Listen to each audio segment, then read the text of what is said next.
Hi எல்லாருக்கும் Tirupati ட்ரிப்போட final mini vlog. மேலே Tirumala reach ஆனதுக்கு அப்புறமா லாஸ்ட் மினிட்ல எங்களுக்கு ரூம் கிடைக்கல. ஸோ கோவில் பக்கம் இந்த லாக்கர்ல எங்கள் பேக் எல்லாம் வச்சுட்டு நாங்களும் ரெஃப்ரெஷ் ஆகிட்டு அங்கேருந்து வெளியே வந்ததும் ஒரு ஹோட்டலில் ஆளுக்கு ஒரு தோசை ஆர்டர் பண்ணி சாப்பிட்டுட்டு கிளம்பிட்டோம். ஃபுல் ரெயினாகவே இருந்தது. ஸோ பஸ்க்காக வெயிட் பண்ணாமல் ஒரு கேப் வந்தது. ஸோ அந்த கேபில் இப்போ பர்சன் 50 rupees சார்ஜ் பண்ணாங்க நாங்கள் ஸ்டே பண்ணியிருக்க பிளேஸ்லேருந்து கோவிலுக்கு கொண்டு போய் விடுறதுக்கு. ஸோ ஃபைனலி நாங்கள் கோவில் ரீச் ஆகிட்டோம். டேரெக்டாக ஃப்ரீ தர்ஷனா பாத்தில் என்ட்ரி ஆகிட்டோம். அப்புறமா ஒரு 2 to 3 கம்பார்ட்மெண்ட்டில் வெயிட் பண்ணுற மாதிரி இருந்தது.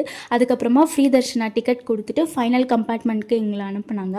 அனுப்பும்போது சென்டர் வழியில் எங்கள் ஃபோனை வந்து ஹேண்ட் ஓவர் பண்ண சொல்லிட்டாங்க. ஸோ கொடுத்துட்டு நாங்கள் ஒரு 1 கிட்ட அந்த கம்பார்ட்மெண்ட்டில் வெயிட் பண்ண ஆரம்பித்தோம். மார்னிங் 8 கிட்ட தான் சாமி பார்த்தோம். சாமி பார்த்தது என்னமோ ஒரு 5 செகண்ட் தான். பட் இவ்வளோ நேரம் வெயிட் பண்ணதில் அந்த 5 செகண்ட் சாமி பார்த்தோன்னே கண்ணில் ஆட்டோமேட்டிக்காக தண்ணி வர ஆரம்பிச்சிச்சு. நல்லா ப்ரே பண்ணிவிட்டு அங்கேருந்து கிளம்பியாச்சு. வெளியே வந்து ஃப்ரெண்ட்ஸ் அண்ட் ஃபேமிலிக்கு லட்டு வாங்கிட்டு திருமலாலேருந்து நாங்கள் பேக் டு பெங்களூர் கிளம்பியாச்சு. Keep support, do subscribe. Bye.